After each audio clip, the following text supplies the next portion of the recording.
خۆم زۆر بە خۆشحاڵ دەزانم کە ئەمڕۆ لە دوو بۆنەی گرنگدا بەشداریەکەین و ڕێکیەخەین. یەکیان بەدەستهێنانی پلەی یەکەمە لەسەر ئاستی کوردستان لە تاقیکردنەوەی وزاری پۆلی 12 ئامادەیی بۆ سێم جار لە سەرێک لە شاری سلێمانی.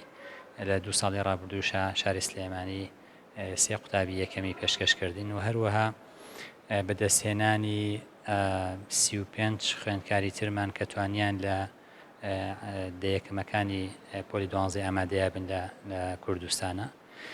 و بۆنەی دووەمان تێپەڕبوونی 25 ساڵ خزمەتی پەروەردەییە و کۆلێژەکانی یونایتد ساینس لە شاری سلێمانی کە توانیوێتی چەندین کەسایەتی و خوێندکاری ئازیز پەروەردە بکە و پێ بگەێنێت و بینێرێتە زانکۆکان بۆ ئەوەی خزمەتی وڵات و نیشتیمانی خۆیان بکەن.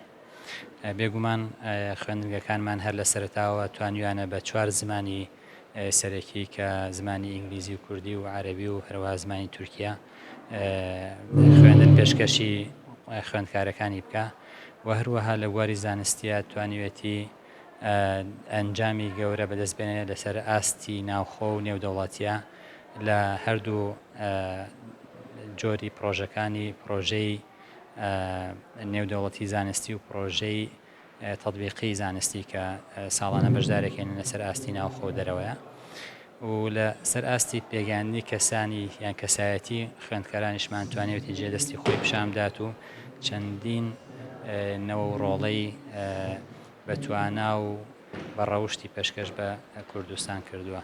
سوپاستان دەکەم.